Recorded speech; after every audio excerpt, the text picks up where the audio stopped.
All right, so for each of the hypothesis tests, show every step of the hypothesis test procedure, including null, alternative, hypotheses, table observed, expected, and chi-squared values, p-value with calculator command, conclusion, assumption, check. So as a researcher wonders if heart attacks occur equally in all 4 seasons of a year, a count of random heart attack records for 2016 within the county of Denver showed the following stats. Okay, so this is again on page 131. And again, write anything down you want on these. You don't have to write it down right away. I'll give you time to write it up there. Okay. All right. So problem number 1. We have winter, spring, summer. Oh, summer's coming, and fall. All right. So it looks like what we observed was there was 110 heart attacks here, 92 here, 122 here, 96 here. Okay. So what we want to do is when we find the expected, we could add up those values and divide it out equally. So if we add it all up, I think it comes to 420. Yep. So that means that we would be expecting, if it's equal, that we're doing 105 on each. Okay. Oh, let's get our null and stuff like that. So our null, heart attacks equal each season, and our alternative, HA, that's for heart attack, is not equal each season. Pretty straightforward. And then remember when we find our chi-squared was observed minus expected, quantity squared, all over the expected. So if you plug in the values, you're going to find that you would have gotten 0.23 here, 1.61 here, 2.75 here, and 0.77 there, which means that our chi-squared value is all of those added up. So we add those all up, comes out to 5.36. All right, so is there anything about the math that we've done so far? And I asked the other day,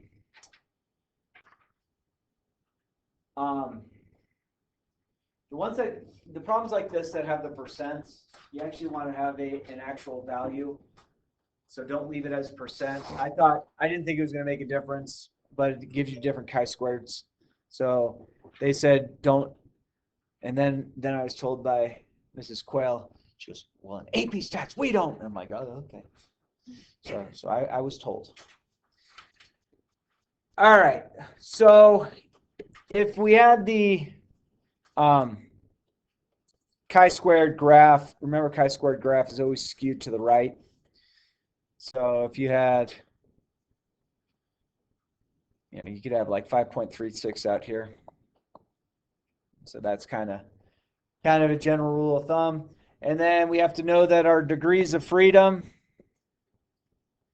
being there's 4 months, our degrees of freedom would be 3. Is that okay? And then we would be able to do x squared CDF. There's 4 months or 4 seasons, 1 minus that. Okay, so this is going to be 5.36. This is a huge number. And we're going to go with 3. And this is going to give us then a p-value of 0.147. So did they give us any p-values that we needed to know about? It didn't say use something as a p-value in here? Nope. So what do we then assign p as if we don't have anything assigned? What do we revert back to? Yeah. So So if p is greater than 0.005, well, this p-value is 0.147. It's greater than 0.05, so this is going to be we failed to reject.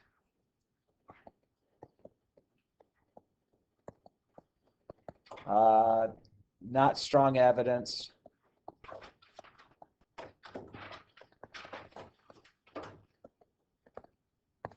That's about it. That's problem number one. So organize that how you need to. Yeah. So we should just never use percent values for the. Yeah, you want to actually have a So just like as a rule. yeah. And I was told very directly and sternly by Coach Quayle. I was a little scared. I was watching them volleyball.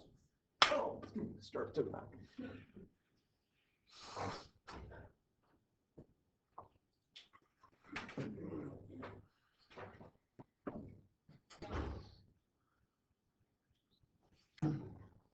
All right, seniors, how many more days we have left?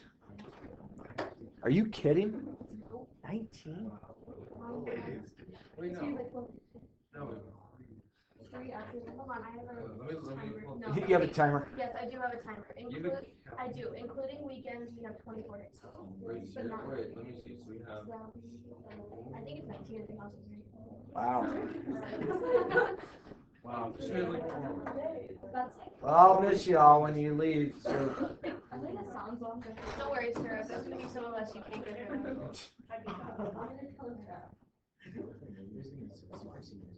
Yeah. No. People coming back for their 5th year. What? Austin? Okay, what did I? That's kind of cool. Actually, no, I know. I've heard crazy in school. Austin just Yeah. It's okay. I'm always really good at it. Like when I went there, Okay. when I was like, I was just like, I would be that once to my mom. How are you today? What are you sick of? I'm like, I don't know. I've been sick for a little. You don't have to go to the that's what in the I bet you heal up nice. so I was like, All right, hang on. Hang on a sec. And oops, it's going slower. Actually got fired. What? My oldest job. What'd you do to get fired? I don't know. They say I call out. Even though I was like sick this week, so I had to call out. And I forgot about it. First time. Oops. Oops. I bet you rebound. He's getting another job pretty easily. I have full. oh my god, you. I have 129, 130, 127.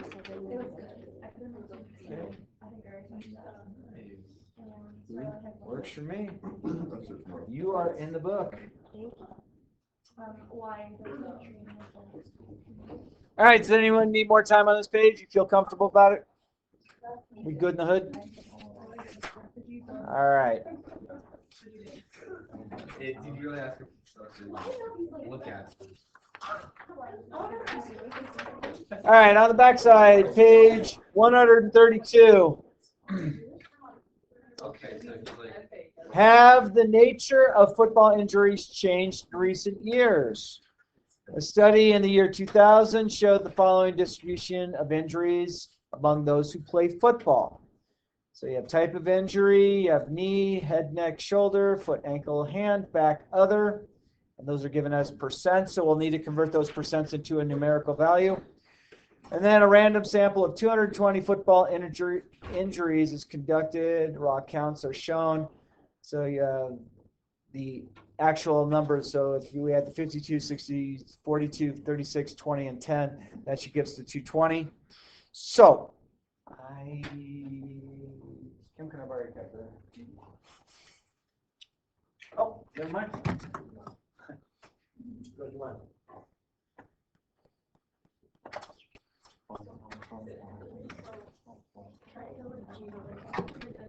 Okay. All right. So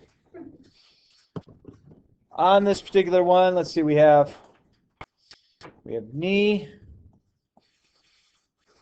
head, neck, shoulder for HNS, foot and ankle, hand, back, and other. So originally, they had these as percents, and I'm going to convert these percents based on our 220.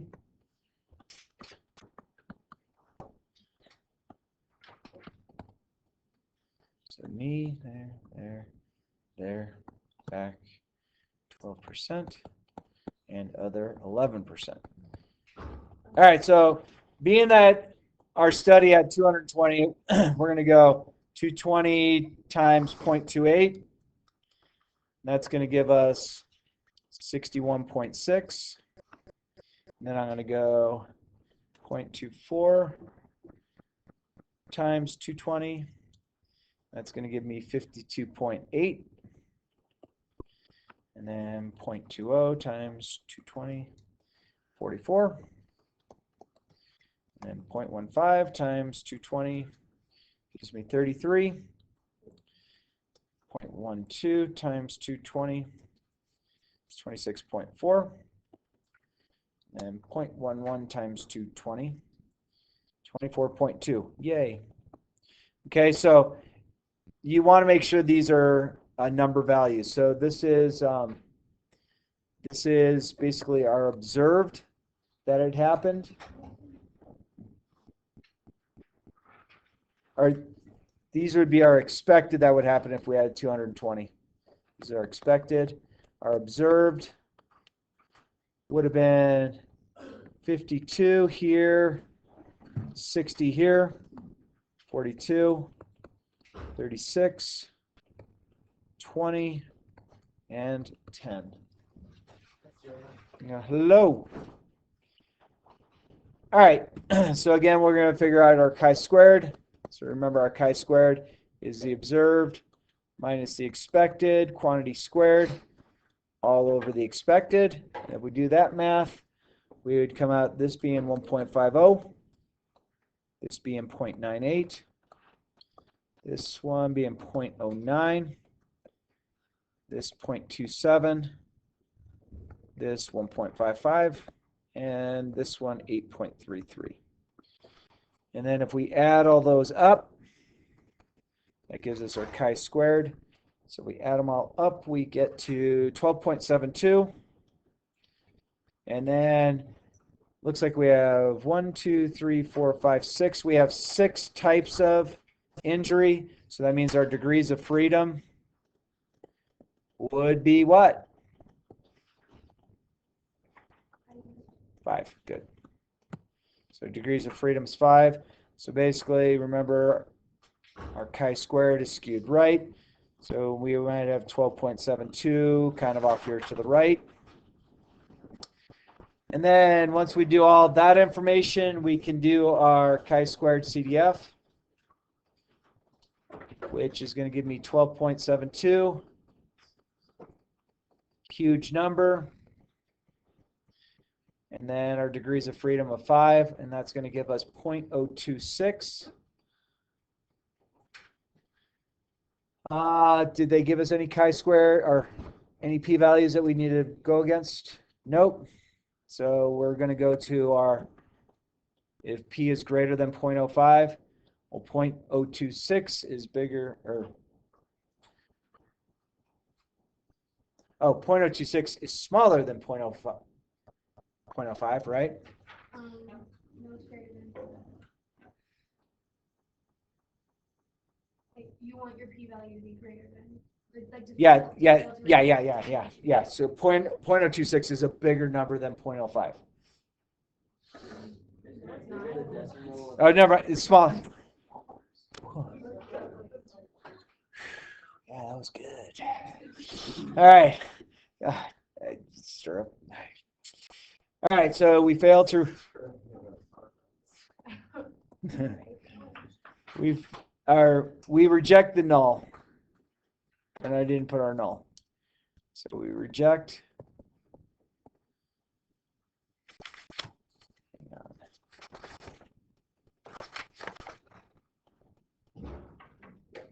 So yeah, it's just we reject the null. Yeah, we reject the null. And I forgot to put the null. So our null is no change. And our hypothesis or not or alternative is change.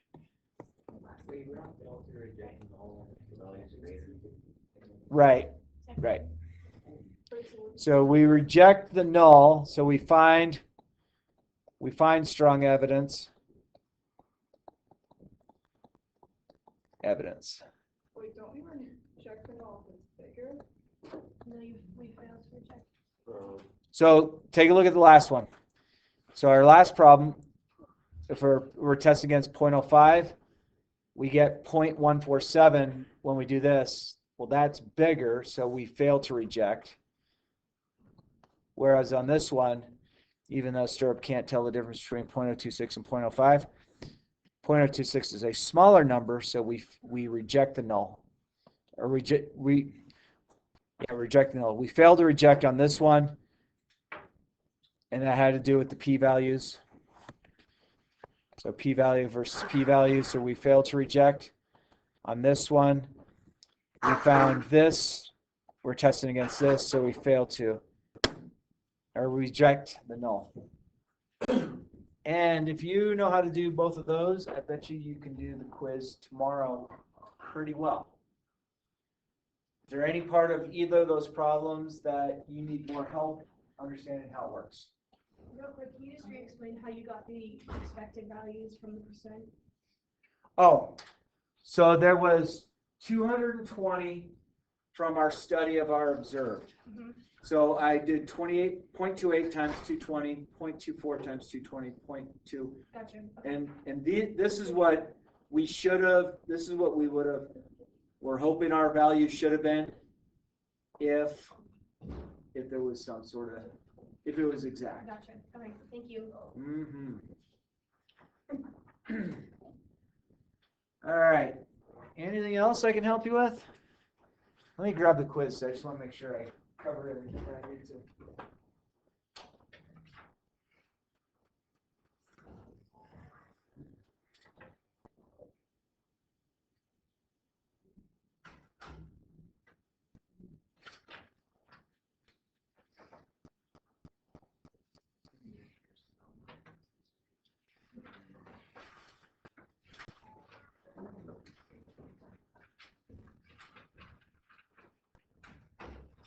So yes, my friends, if you copied down any information, you need me to go back on anything,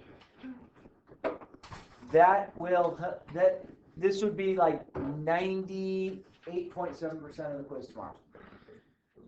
What name and period? Yeah.